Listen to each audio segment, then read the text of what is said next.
Eu pensei que estava naqueles bailinhos quando a gente ia nos anos 80, né? Eu vou logo me entregando, né? A idade é horrível, rapaz.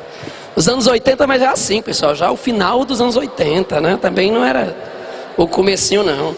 Fábio Frota é da época que ainda tinha das discotecas dos anos 70 ainda. Muito bem. Não vou mentir não, mas ele é da minha idade, a gente cresceu junto, aí não tem nem como avacalhar com o cara, né? Pessoal, hoje então a gente começa um assunto novo, tá? Que é filosofia. A gente já teve aqui algumas vezes, né? Umas 3, 4 vezes, falando sobre a história do Brasil, mas aí agora nós vamos começar a focar filosofia e sociologia. Lembrando a importância da filosofia e da sociologia no Enem, que é 1/3 da prova. Você vai ter lá na sua provinha, nas 45 questões, 15 serão direcionadas para a história, 15 direcionadas para a geografia, 15 direcionadas para a filosofia e sociologia, né? Então, a filosofia e a sociologia tendo cada vez mais peso, a prova ficando cada vez mais teórica. As primeiras questões de filosofia eram bem simplesinhas, beabá, mas se você pegar as últimas provas, nós tínhamos questões em que o aluno tinha que saber a teoria mesmo, né? Então, para isso, a gente pegou e colocou aí na sua apostila uma teoriazinha bem direcionada daquilo que é mais importante, né? Então eu coloquei para você hoje a questão do mito, a transição para o pensamento filosófico, pega a filosofia clássica até a filosofia medieval. Quando for o nosso próximo encontro, a gente vê filosofia moderna e contemporânea. E também nos outros encontros a gente vai conversar sobre sociologia, tá bom? Então, deixa eu pegar aqui o nosso módulo. O pessoal vai acompanhando na página 68, 68, né? Para que a gente vá resolvendo as questões. E a estratégia é sempre a mesma. A gente vai ver a parte teórica e em cima da teoria, terminamos a teoria, a gente resolve as questões relativas à teoria que a gente discutiu. Tá bom então? Pois vamos começar? Ora, então eu vou começar falando aqui para vocês sobre o surgimento dessa filosofia, né? Porque às vezes o aluno pensa, Ciliano, filosofia deve ser algo assim muito difícil, não é não? É não, rapaz. Filosofia é a coisa mais fácil do mundo, é porque o pessoal gosta de fazer assim um bicho de 7 cabeças das coisas, né? E tem outra também. A partir do momento em que você vai começando a ler, a partir do momento em que você vai, né, se aprimorando, né, da leitura, se aprofundando, você vai sentindo também a coisa mais fácil, né? Então, é lógico que um primeiro contato, contudo, um primeiro contato, ele assusta, né? De certa forma, assim, ai meu Deus, eu nunca vi filosofia. Mas, se você for observar, a filosofia não tem segredo. Sabe por quê? Porque a filosofia, ela é uma reflexão acima da nossa realidade. A gente não vai estudar em filosofia nada que seja fora da nossa realidade. A filosofia é uma análise da realidade. Ora, e como é que se vai ser feita, como é que vai ser estabelecida essa observação? Nós, seres humanos, temos obviamente as nossas interpretações. A gente vai então observar para algo e vai ter um ponto de vista relativo àquilo. Esse nosso ponto de vista decorre de tanta coisa, decorre dos nossos conceitos, dos nossos pré-conceitos, das informações que nós já possuímos. Então, a partir de informações que nós possuímos, nós vamos tentar compreender a nossa realidade. E é aí onde, obviamente, a gente vê a beleza da filosofia. Porque você não vai ter um filósofo e você vai dizer assim, cara, o filósofo certo é esse aí, ó. E vai dizer, ah, esse filósofo aí está errado. Porque, na verdade, os filósofos, o que eles vão fazer é buscar compreender a realidade em que eles vivem. Então, para a gente entender o pensamento de um filósofo, a gente tem que entender o momento histórico em que ele vive. Não tem como você entender Santo Agostinho, São Tomás de Aquino, que nós vamos conversar hoje, lá nas 3 últimas questões sobre eles dois, se você não entende o mundo medieval.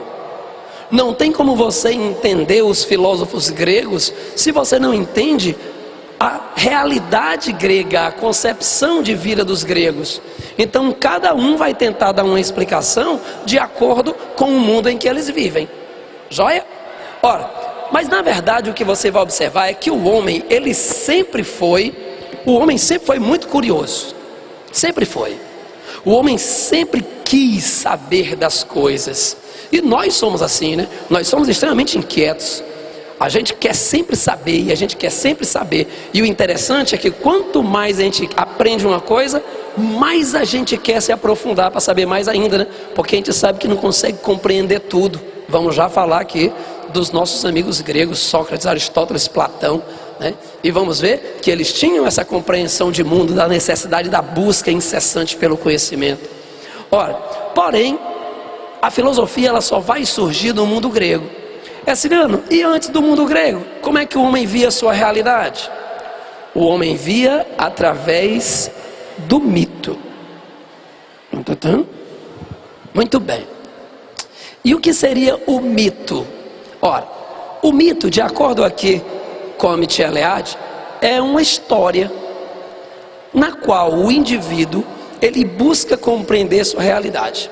E essa história é uma história fantástica, porque ela é uma história que ela se fundamenta na ação dos deuses, na ação dos heróis. Esse ano tu está querendo dizer que hoje não existe mais mito, não? Lógico que existe. Ainda hoje nós temos concepções, porque nós não compreendemos tudo, e nós acabamos então fazendo uma transcendência. A gente leva para o sagrado, a gente leva para o religioso, tá? Então você pega a questão da fé que vai ser tão bem discutida na Idade Média entre os pensadores da Igreja Católica. Ela é uma questão que ainda hoje é uma grande interrogação para todos nós, não é não? Você fica doente, aí você fica doente, você vai fazer o quê? Você vai fazer duas coisas. Você vai procurar um médico para poder passar o medicamento, mas também você vai rezar, você vai pedir a Deus a sua proteção, não é não? Ciliano, qual é o dos dois que salva, hein? Aí você me botou numa enrascada que eu não vou poder lhe dar uma explicação objetiva disso, vai depender do seu ponto de vista, não é não? Se você é ateu, você vai ter uma explicação. Se você é religioso, você vai ter outra. Se você consegue conciliar as duas coisas, aí você faz igual o meu amigo aqui na frente, faz assim, as duas coisas salvam, né? Você consegue conciliar as duas coisas. Mas tem gente que diz assim, tu é doido, esse negócio de fé, isso não funciona não. E se não tiver os remédios, o cara não fica bom. Pois vai, fica só rezando e não toma remédio para ver se você se salva. Tem gente que vai dizer isso, né? E tem gente que vai dizer o contrário. Rapaz, esse negócio de ficar só se entupindo de remédio, isso não lhe salva não. Você tem que rezar, tem que pedir a Deus sua saúde, tá? Então, na vida, você sempre vai ter diversos pontos de vista em relação a vários temas. E é isso que é legal a filosofia, porque a filosofia ela vai buscar essa explicação dessas dúvidas que a gente possui. Mas enquanto não tinha o pensamento filosófico, o homem buscava uma explicação através do mito. Eu trouxe para vocês aqui uma cena de um filme que eu acredito que nenhum de vocês tenham assistido.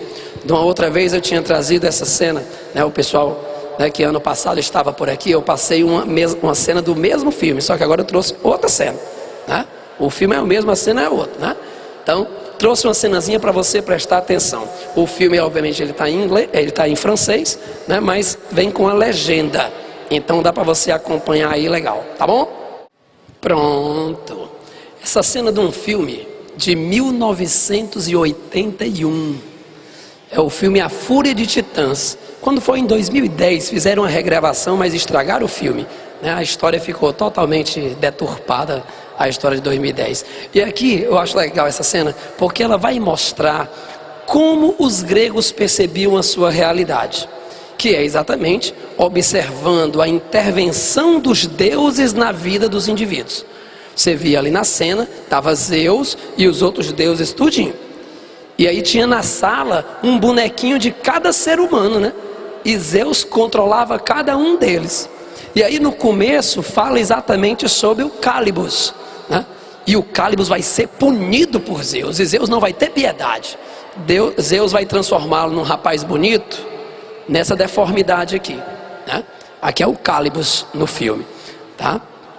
Enquanto que a mãe do Cálibos, que é a deusa Tétis, a deusa dos mares, ela vai pedir pelo filho dela, mas ele não abre mão. Aí o que ela faz depois que o Zeus vai sair? Ela faz o seguinte: pois meu filho vai sofrer? Pois o filho dele vai sofrer também. Aí ela pega o bonequinho do Perseu e coloca lá dentro do Coliseu, na ilha de Jopa, na Fenícia. E aí vai começar toda a aventura do filme a partir daí, né? Porque aí o Perseu vai conhecer a Andrômeda, vai se apaixonar, ela vai estar enfeitiçada pela região do Cálebos, o Perseu vai lutar contra o Cálebos e vai ter toda a história do filme a partir daí. Mas o interessante era a gente perceber o quê? A gente perceber que os gregos acreditavam que os deuses controlavam as nossas vidas. As nossas vidas eram simplesmente determinação dos interesses dos deuses. E assim, se os deuses estivessem satisfeitos, nós seríamos beneficiados. Se os deuses estivessem com raiva, eles iriam lhe punir. Então veja que essa percepção dentro da concepção mitológica religiosa dos gregos é interessante em várias histórias da mitologia grega, né? Quando você vai observar a história de Perseu, a história de Teseu, a história de Édipo, de Electra, todos esses mitos da psicologia que você vai analisar, né, como aspectos psicanalíticos, você vai observar que eles se baseiam lá na mitologia grega, onde é uma tentativa de explicar a realidade. Tem uma história sensacional que é, por exemplo, a do Dédalo e do Ícaro. Dédalo e Ícaro, o Dédalo foi o construtor do labirinto onde ficava o Minotauro, né? E como ele acabou ajudando o Teseu a fugir do labirinto, ele acabou sendo perseguido pelo rei Minos. E para poder escapar, ele constrói asas e cola as asas com cera. E ele e o filho dele vão voar para fugir. E ele diz para o filho dele: meu filho, é o seguinte, quando você estiver voando, tenha cuidado, porque se você voar baixo demais, as águas do mar vão molhar as suas penas e você vai cair. Se você voar alto demais, o sol vai derreter a cera e você vai cair. E aí o que o Ícaro vai fazer, né? Como todo jovem acaba fazendo, infelizmente muitos, né? A gente diz o caminho, ele diz assim: meu filho, o caminho é esse. Mas aí o jovem, ele acredita que nada acontece com ele, né? Ele acredita: não, eu sou jovem. Daí vem o termo jovem, vem de Jove, vem de Zeus, vem de Deus dos gregos, né? Não, eu sou jovem, comigo não acontece nada. Esse Siciliano aí tá doido, é um quadradão, o cara não sabe de nada não. Aí o cara vai fazer exatamente o que a gente disse para não fazer e se dar mal. E é o que o Ícaro vai fazer. O Ícaro começa a voar alto demais, o pai dele: meu filho, desça, que você está indo muito alto, ele vai chegar muito perto, então as suas asas vão se derreter e ele vai cair no mar e vai morrer, né? Então essas histórias mitológicas, elas tentam explicar uma realidade humana, como o homem se insere dentro da realidade em que ele existe. Lógico, utilizando metáforas, utilizando histórias de deuses, utilizando histórias de heróis. E a partir daí, o homem tentava pelo menos encontrar uma solução para os seus anseios, para as suas angústias. Beleza? Pessoal, dessa forma então vamos resolver as nossas duas primeiras questões. Então vamos lá. Primeira questão vai dizer assim: a atividade intelectual que se instalou na Grécia a partir do século 6 a.C. está substancialmente ancorada num exercício especulativo racional. De fato, não é mais uma atividade mítica, porquanto o mito ainda lhe serve, mas filosófica. E isso quer dizer uma atividade regrada a partir de um comportamento epistêmico, de tipo próprio, empírico e racional. Sobre a passagem da atividade mítica para a filosófica na Grécia, assinale a alternativa correta. Ora, o mito, ele tenta uma explicação através dos deuses, através do herói. A filosofia vai buscar uma explicação para os fenômenos através da razão. Então, quando a gente observa a letra C, olha o que ela vai dizer. A narrativa mítico-religiosa representa um meio importante de difusão e manutenção de saber prático fundamental para a vida cotidiana. Lógico que sim. O mito é importante, pessoal. a partir do mito é uma primeira tentativa de explicar a realidade, o que não quer dizer que seja a explicação completa para aquilo que você busca. Aí você depois diz assim, rapaz, tem essa explicação aqui, mas eu vou buscar novas explicações, e novas, e novas, e novas, tentando conseguir o máximo de informação possível. A gente vai já falar sobre a lógica dedutiva de Aristóteles, e a gente vai ver exatamente isso, né? O Aristóteles vai buscar o quê? Informações precisas para você poder chegar a uma conclusão, que é o que a gente chama de premissas, né? Essas informações. Mas eu falo do Aristóteles daqui a pouco. Então, para começar muito bem, começamos com a letra C, de coração, para começar já assim de forma bem romântica, bem apaixonada. Lembrei agora da minha esposa. Aí sim. Vou já para lá. Vamos lá. Não, é que eu sair daqui, a gente vai para a missa, né? Pega os meninos, visitar a minha mãe, visitar a minha sogra. O negócio é assim, né? A chegar em casa 8 horas, aí todo mundo se preparar para dormir, para 9 da noite já está todo mundo dormindo, que amanhã tem aula, tem trabalho, né? E assim vai. Muito bem. Vamos para a questão 2. O ser humano, desde sua origem, em sua existência cotidiana, faz afirmações, nega, deseja, recusa e aprova coisas e pessoas, elaborando juízos de valor por meio dos quais procura orientar seu comportamento teórico e prático. Entretanto, houve um momento em sua evolução histórico-social em que o ser humano começa a conferir um caráter filosófico às suas indagações e perplexidades, questionando racionalmente suas crenças, valores e escolhas. Neste sentido, pode-se afirmar que a filosofia, olha o que vai dizer a letra D, surge quando o ser humano começa a exigir provas e justificações racionais que validam ou invalidam suas crenças, seus valores e suas práticas, em detrimento da verdade revelada pela condição mítica. Então você tem a condição mítica como, obviamente, uma forma de interpretação, mas o pensamento filosófico, ele vai buscar ir além, ele vai buscar uma explicação racional. Então ela vai ser teórico, ela vai ser dedutiva. As nossas duas primeiras questões, então, fica o gabarito assim: primeira questão, letra C; segunda questão, letra D, de doidinho, doidinho, doidinho. Beleza? Vamos para a terceira agora? Muito bem. Pessoal, nós vamos resolver agora a terceira e a quarta questões. E para isso nós vamos então fazer uma parte teórica um pouquinho agora mais longa, né? Porque a gente vai falar sobre o surgimento dessa filosofia. Herciliano, os caras já começaram a filosofia já com o pensamento atual, racional, empírico. Não, pessoal. Os primeiros pensadores da filosofia nós vamos chamar de pré-socráticos. Ou seja, os pensadores que vieram antes de Sócrates. E esses pensadores, eles ficaram conhecidos como os filósofos da natureza. Herciliano, por que eles tiveram essa denominação, hein? Sabe por quê? Eu estava nesse instante conversando com vocês que o ser humano, ele sempre indaga, ele sempre quer saber, né? E uma das coisas que o ser humano sempre quis saber, pausa para a troca. Muito bem. Uma das coisas que o ser humano sempre quis saber foi: como é que tudo começou? De onde é que a gente veio? Né? Qual é o sentido da nossa vida? Até hoje o ser humano pensa isso, né, não? Hoje em dia, quando você está ali, principalmente quando você está nos momentos assim de sofrimento, de ansiedade, aí você fica fazendo aquela sua reflexão. Quando você está feliz, o ser humano tem mania de não pensar na vida quando está feliz, né? Ele tem mania de pensar na vida só quando ele está passando por dificuldade. Mas quando você está com dificuldade, aí você vai pensar, né? Assim, rapaz, e por que acontece isso, né? E por que isso está acontecendo comigo, né? Ora, o ser humano, ele sempre quer uma resposta. E aí é lógico, os primeiros gregos, eles começaram a defender que existe um fator inicial em tudo, que eles chamam de arche, ou arque, né? O que seria o arque, Herciliano?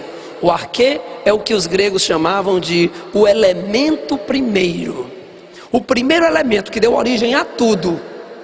Tudo veio a partir desse elemento. tá? Então, para os gregos, você vai ter tudo originário de um fato inicial. Esse elemento inicial eles chamavam de arquê. O que eles vão fazer, Demócrito, né, e os demais pensadores, eles vão apenas discordar de que elemento é esse, tá? Mas todos os filósofos pré-socráticos, eles defendiam que o começo de tudo via de um elemento inicial. Ora, para o nosso amigo Tales de Mileto, o elemento inicial de tudo era a água. Rapaz, a água é sensacional, não é não? Se Deus fez alguma coisa melhor do que água, ficou para ele. Que a água é perfeita, né? A água mantém inclusive a sua saúde, né? Você bebendo muita água ali o tempo todo, seu corpo vai estar equilibrado, não é não? Pois para o Tales de Mileto, o começo de tudo veio daqui, veio da água. Interessante que se você for observar depois, né, lá na Idade Moderna, quando você vai pegar já chegando para o mundo contemporâneo, né, os cientistas, eles vão começar a dizer que a vida começou também na água, né? Ora, mas aqui, para Tales de Mileto, ele vai dizer, existe um elemento que dá início a tudo, e esse elemento que dá início a tudo aqui na Terra chama-se água, beleza? Ora, o que não quer dizer que os outros pensadores irão concordar. Dá uma olhadinha aqui na pergunta. O arquê é a mesma coisa que o logos? Não, amor, logos é o conhecimento, tá? Então, logos é o nome que se dá ao conhecimento, tá joia? O conhecimento humano, os gregos chamavam de logos. Arquê é o elemento que dá início a tudo. Digamos, de onde eu vim? Eu vim, de acordo com o Tales de Mileto, da água. De onde todos nós viemos, de onde esse microfone veio, de onde tudo veio, saiu da água. Foi o elemento formador de tudo. Esse é o arquê. O arquê é o princípio que dá início a tudo. É o primeiro motor, é o primeiro elemento. Joia? Pois bem, discordando do Tales de Mileto, nós vamos ter o nosso amigo Anaximandro, né, que também era lá da cidade de Mileto. Ele vai dizer o seguinte: o elemento que dá início a tudo é um elementozinho chamado apeiron. É siciliano. O que é esse tal de apeiron? Pessoal, de acordo com o Anaximandro, apeiron vai ser um elemento que se fundamenta nas contradições. Só existe o bem porque existe o mal. Só existe o bonito porque existe o feio. Os antagonismos. E é exatamente isso que fez surgir tudo, tá? Se surgiu o dia, porque surgiu a noite, tá? Só existe algo porque existe o seu antagônico. E o que é o apeiron, Siciliano? O apeiron é o inicial, é onde tudo surgiu. A partir daqui, tudo foi surgindo, e tudo que surgia tinha o seu antagonismo, tinha a sua contradição. Então, se para Tales de Mileto o começo de tudo vai ser a água, para o Anaximandro o começo de tudo vai ser o apeiron. Já o Anaximenes, ele vai dizer que o começo de tudo vem do ar. Foi no ar onde tudo começou. Então o ar vai se densar, vai se transformar em água, vai se densar, vai se transformar em pedra, vai se condensar. Então, a partir do ar, tudo foi sendo transformado e tudo foi surgindo aqui na Terra. Então vejam que todos eles partem do mesmo fundamento. Tudo surgiu de um elemento inicial. O que eles estão discordando é qual é esse elemento inicial que dá origem a tudo. Joia? Heráclito vai dizer que o começo de tudo está no fogo. E o fogo é interessante, né? Se você observa quando você está estudando química, quando você está estudando física, o fogo ele vai ser fundamental para as transformações, tá? Meu amigo Idelfrânio saiu daqui a pouco, obviamente, né? Quando ele vai falar sobre a parte de termologia, quando ele vai falar sobre termodinâmica, né? Tudo isso vai estar vinculado à questão do calor, como o calor ele transforma as coisas. Para o Heráclito, o fogo foi o elemento fundador de tudo. Tudo começou do fogo, tá? Ora, e para terminar essas discussões, nós temos um rapaz chamado Demócrito, que Demócrito vai dizer que o começo de tudo vem do átomo. E o que seria esse tal de átomo herciliano? O átomo seria um elemento minúsculo e ao mesmo tempo infinito, que daria origem a tudo. A partir dele, tudo começou. Então pronto, quando você observa os filósofos da natureza, não esqueça que eles tentaram encontrar uma explicação para uma dúvida. Qual era a dúvida? De onde tudo veio? Essa é a grande dúvida dos filósofos da natureza. Esse é o grande pensamento. Essa é a grande interrogação que está na cabeça deles. E aí eles vão dizer, vem da natureza. Agora cada um vai dizer de uma forma, vai pensar de forma diferente e contestar o outro. Um vai dizer que vem da água, um vai dizer que vem do fogo, um vai dizer que vem, né, do ar, e assim por diante. Porém, quando a gente observa os teóricos da natureza, a gente chama a atenção, de dois: Parmênides e Heráclito. Essa é a discussão. Marque aí na sua apostila, né? Que você, é lógico, todos são importantes, mas a grande discussão dos pré-socráticos é o debate, o embate de ideias entre Parmênides e Heráclito, porque eles têm ideias totalmente opostas. Vamos lá? Olha o que o Parmênides vai dizer. Parmênides vai dizer que nada muda. Herciliano, como é que tu pode me dizer que nada muda se eu estou vendo que as coisas estão mudando? Por isso que você está enganado, porque você não pode confiar nos sentidos. Os sentidos enganam. Você tem apenas uma impressão de que as coisas estão mudando, mas para Parmênides nada muda. Tudo é a mesma coisa o tempo todo. O ser humano, ele tem apenas uma ilusão de que as coisas mudam. E por que o ser humano tem essa ilusão? Porque ele se prende aos sentidos. Os sentidos dão uma falsa impressão das coisas. Vamos dar um exemplo. Digamos então, eu estou aqui com minha garrafa d'água. E digamos que você nunca estudou física na sua vida. Nunca estudou física, você não tem noção nenhuma de física. Olhando daí de onde você está, dá para dizer se a água está gelada, fria, quente, natural, dá? Se você não tem conhecimento nenhum de física, porque como você tem conhecimento de física, você está vendo que a garrafa está molhada, né? Aqui, ó. Ou seja, a água está gelada. Mas você só pode dizer isso porque você tem conhecimento prévio. Se você não tivesse conhecimento de física, você não diria isso. Você ia simplesmente olhar e dizer. Dá para dizer? Dá não. Como é que você ia ter que saber? Só pegando. Quando você pegasse aqui, você ia ter o sentido do tato para lhe provar se a água é quente, se a água é fria, se a água está natural. Então veja que o seu sentido, ele pode lhe enganar, como ele pode lhe dar um certo direcionamento. Não é não? Os sentidos enganam. Os sentidos enganam.